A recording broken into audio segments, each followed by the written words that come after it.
tell me, how many times have you felt motivated in your life? How many times did you start something new because the feeling was strong? Now, how many times did that feeling last? Motivation is a spark, and sparks are important. Without a spark, you don't get the fire started. But here's the truth. Sparks die out. That initial energy, that excitement, it fades. Life steps in. You have a bad day, you get some bad news, or you wake up and just don't feel it. That's when most people stop. The gym shoes stay in the closet, the book goes unread, the business plan sits in the drawer. Winners know the secret. They know motivation is a gift, but discipline is a requirement. Winners act from principle, not mood. It's easy to do the right thing when you feel like it, but discipline is doing it when you don't. Discipline shows up when motivation packs up and leaves. Emotion starts the race. Discipline finishes it. I remember hearing people say, if I could just get motivated, I'd make it happen. But motivation is unreliable. It comes and goes, sometimes with the weather. You can't build a solid life on shifting sands. Principle is steady. Principle is the foundation. Discipline built on principle doesn't ask, do I feel like it? It asks, is this who I want to be? Is this the right thing to do? And then it does it, regardless of feeling. Motivation has its place.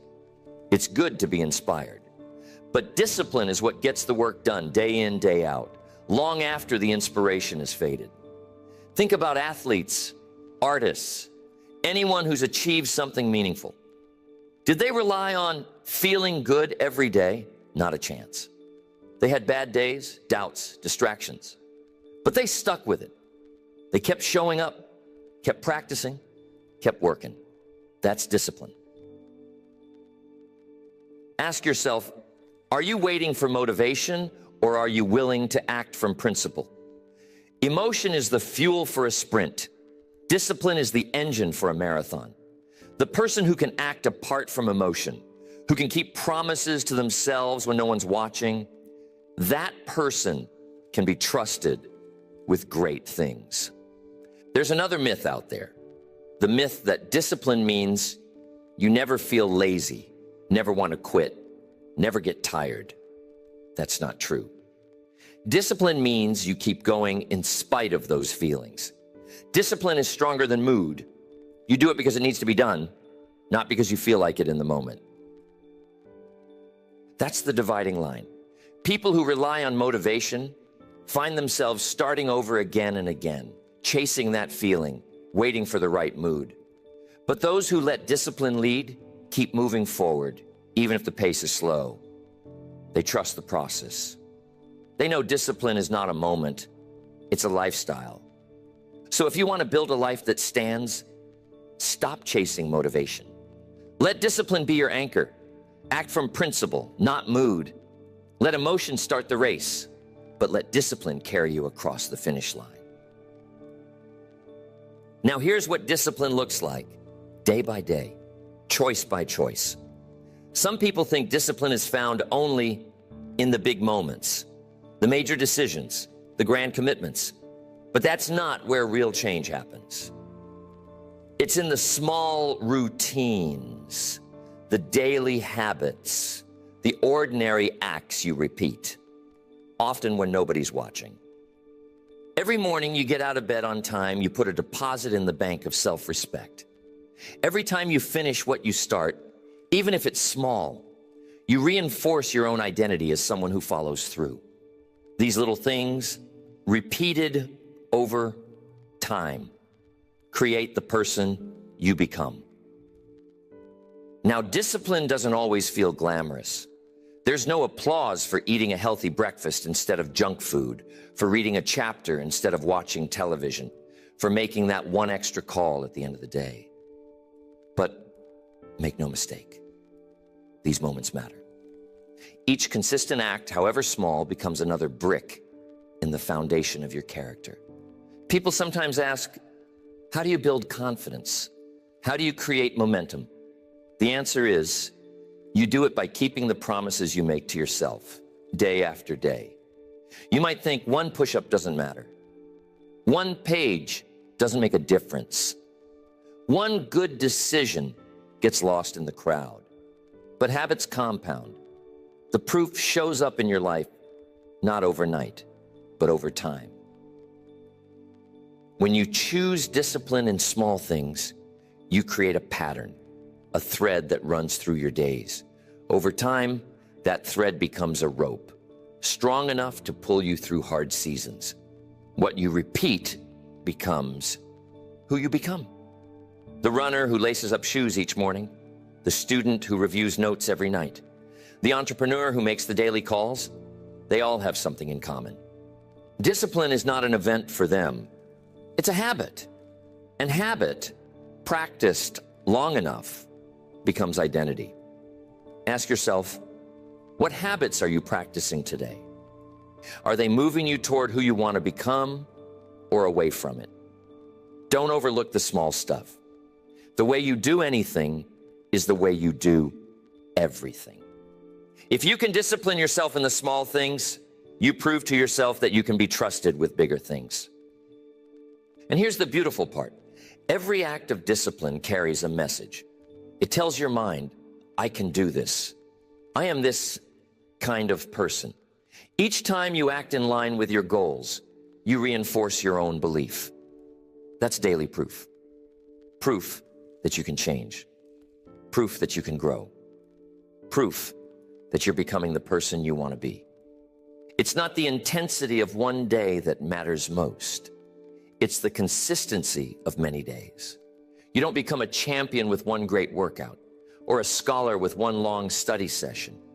It's the daily, often quiet discipline that builds greatness. So remember, discipline compounds. The small routines you choose each day shape your future. What you repeat, you become. Each act is a vote for the person you're becoming. Let every day, every habit, every small discipline be the proof that you're on the path. Neglect has a cost, and it's paid in more ways than you might imagine. One missed day seems harmless enough. Skipping a workout, putting off a call, eating what you shouldn't, letting the routine slip just this once. The mind whispers, no big deal. You'll get back on track tomorrow. But discipline, like a chain, is only as strong as its weakest link. People underestimate the cost of inconsistency. They believe missing one day doesn't matter, and on its own, maybe it doesn't. But the danger isn't in one missed day. It's in the message you send to yourself. Every time you break the chain, you weaken the habit, and you give yourself permission to do it again. Before long, the exception becomes the rule, and the standard slips further each time. There's a price for neglect that goes beyond lost progress. Every time you fail to keep your word to yourself, you chip away at self-respect. The little voice that says, I can skip today, starts showing up more often. It gets easier to justify and harder to return. The chain of discipline depends on each link. Protect the streak. Protect it as if it were gold, because in many ways, it is.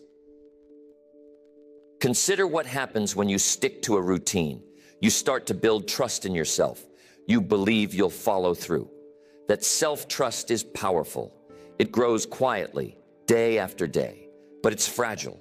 Each act of inconsistency sends a different message. I can let myself down and nothing happens. Over time, that message takes root, and self-doubt moves in. Now, everyone slips at times. Life happens. There are setbacks, emergencies, days when it's just not possible. That's part of being human. But never let one day turn into two. That's the fork in the road.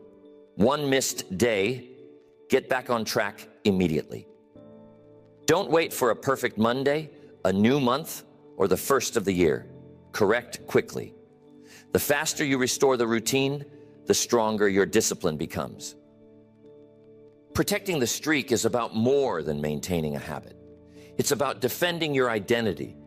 You're saying, I am the kind of person who shows up. I am someone who keeps going, even when it's tough.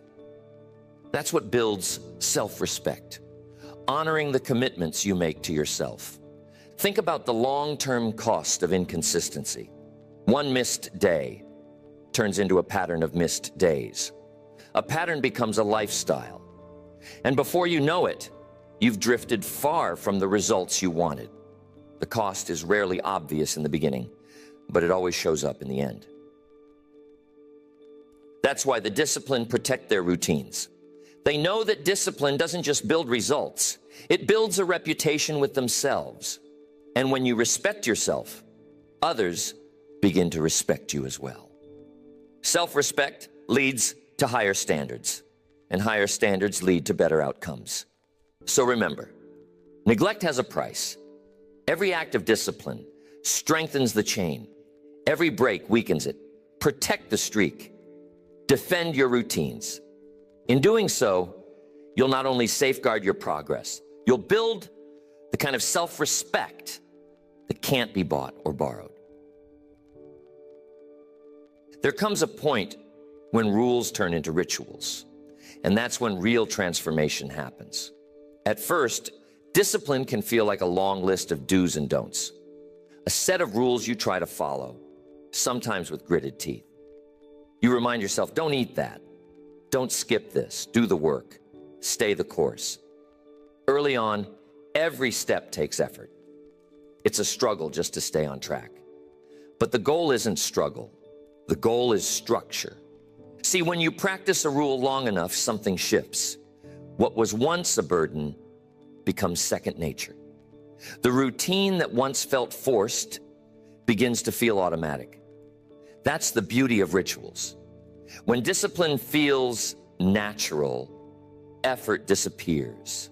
Resistance fades. It's no longer a battle to do what's right. It's just the way things are done. I remember the first time I decided to read a book each week. In the beginning, it felt like work. I had to schedule time, push myself to stay focused, keep the habit alive. But after a while, reading became a part of the day, like eating breakfast or brushing teeth. It didn't require willpower anymore. It became a ritual, something expected, even enjoyed. Turning rules into rituals means you set your life up with systems that support you. Instead of fighting temptation, you follow structure. Instead of debating each choice, you rely on habit. And the more you repeat the right actions, the less you have to think about them. That's when discipline goes from something you have to do to something you just do. The disciplined life isn't about denying yourself pleasure or living under constant pressure. It's about creating a structure that serves you. It's about freeing up mental energy so you can focus on what matters most. When rituals replace resistance, you spend less time arguing with yourself and more time moving forward. Take a look at your routines. Are they rules you struggle to follow, or have they become rituals you simply observe? The difference is huge. When a habit is new, you have to remind yourself. It feels awkward, sometimes uncomfortable, but stick with it. And you'll find it starts to feel normal, even necessary. That's how you know you've crossed the line from rule to ritual. There's no magic number of days it takes. It's about repetition. The more you honor the structure, the more natural it becomes.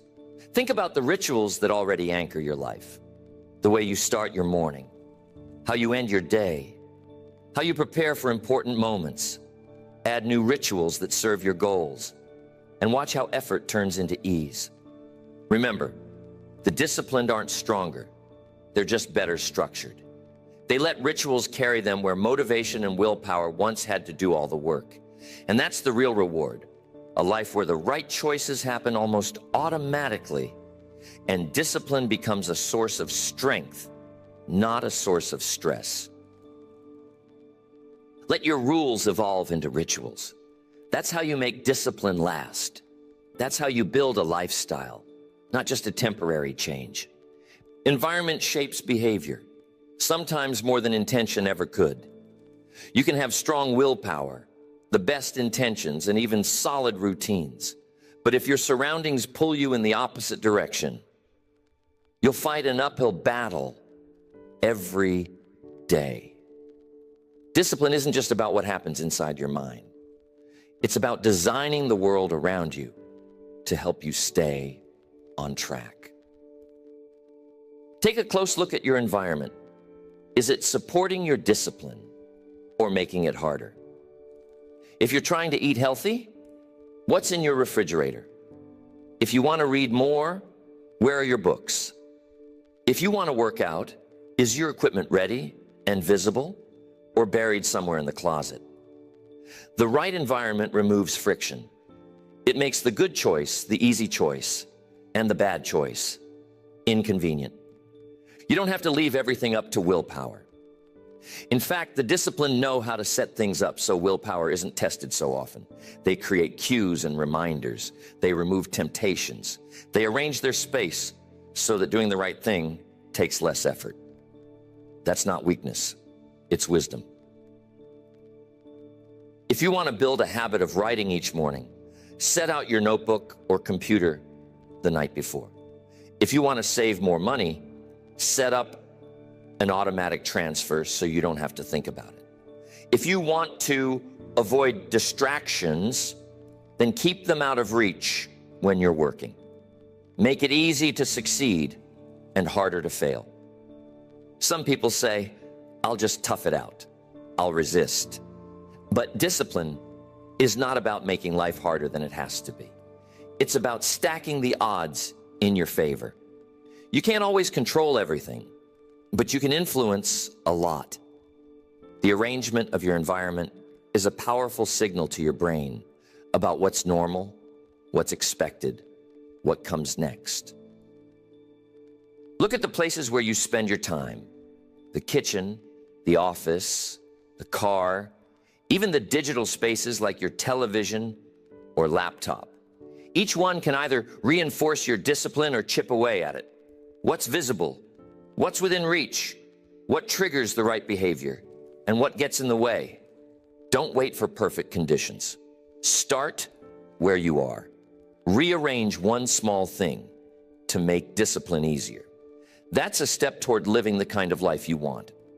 One where you don't have to fight your surroundings, but instead let your environment work for you. Remember, structure creates support. When you design your environment to reinforce your goals, you don't have to rely on willpower alone. The more you reduce friction, the more naturally discipline will flow into your daily life. It's not just about being strong, it's about being smart. Let your environment serve your discipline. Remove obstacles. Build cues and routines into the world around you. Make the right choice automatic and the wrong choice inconvenient. That's how the disciplined live, not by force, but by design. There's a moment when discipline goes beyond effort and turns into momentum. It's the difference between pushing a heavy boulder uphill and suddenly feeling it roll with you, not against you. In the beginning, discipline feels like work. Every new habit takes extra thought, extra energy, but keep going and you start to feel a shift. Action turns into traction, progress gathers speed. That's momentum. Momentum is a powerful ally. When you string together enough days of discipline, you start to believe, this is who I am. Discipline isn't something you force. It becomes something you embody. It's no longer an outside rule you follow, but an inside standard you uphold. That's the secret of the disciplined. They build an identity that matches their actions. And when your identity lines up with your habits, momentum takes over. People often wonder how the great ones keep going when motivation dries up. The answer is, they don't rely on feeling. They rely on identity. The disciplined person doesn't have to ask, should I do this today? They simply act in line with who they believe they are. Identity sustains momentum when motivation runs dry.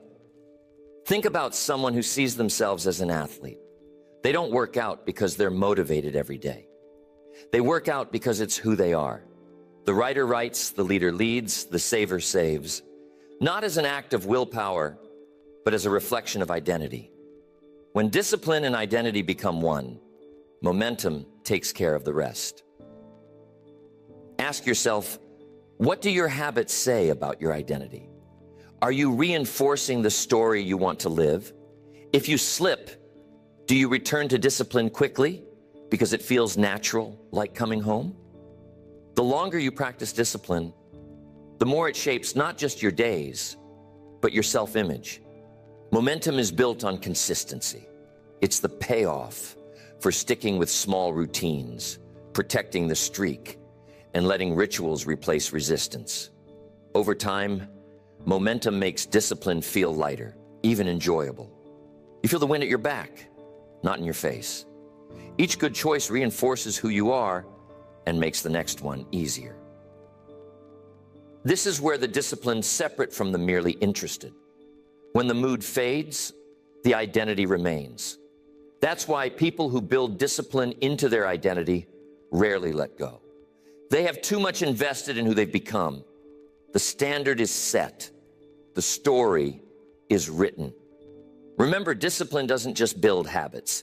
It builds momentum, and momentum shapes identity. When you embody discipline, you become the kind of person who finishes what they start, the kind who can be counted on, the kind who doesn't need outside pressure to keep moving forward. Let your discipline feed your momentum, and let your momentum reinforce your identity. That's the engine that drives lasting change. There's a paradox at the heart of discipline. What begins as restriction becomes freedom. Most people think discipline means limitation, a life of saying no, turning down pleasure, living under constant rules. But true freedom, real power, is found in self-control. Consider what happens when discipline becomes a lifestyle. Instead of being ruled by cravings, urges, or the mood of the moment, you rule yourself. You set your standards, and you live by them. The habits you build start serving you rather than enslaving you. That's the secret. When your habits work for your goals, discipline stops feeling like a burden and starts feeling like power. Think about someone who's financially disciplined. There's no panic at the end of the month, no fear when an unexpected bill arrives. That's not limitation.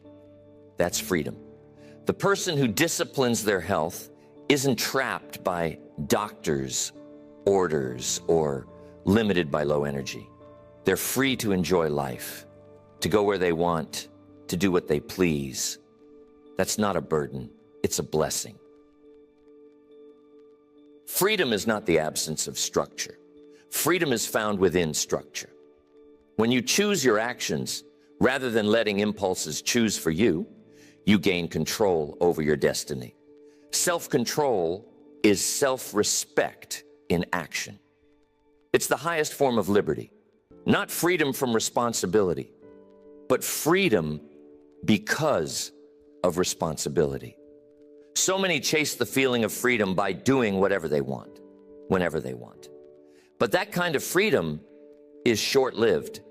It leads to regret, to chaos, to being at the mercy of circumstance. Real freedom comes when you can trust yourself, when you know you'll keep your word, honor your commitments, follow through on your plans. When discipline is strong, you no longer fear the cost of neglect because you're building day by day a life that runs on principles, not on passing feelings. This is the reward of discipline, peace of mind. You rest easy. Not because life is easy, but because you know you've put yourself in a position of strength. You're not at the mercy of outside forces. You carry your own weather. You walk with confidence, knowing your habits are working for you, not against you. Let discipline become your freedom. Let the habits you practice today open doors tomorrow. Don't see discipline as a chain. See it as the key that unlocks the life you truly want. If you make discipline your lifestyle, you'll find the kind of freedom most people only dream about. Not because you do whatever you want, but because you've learned to want what serves you best. That's true power. That's real freedom.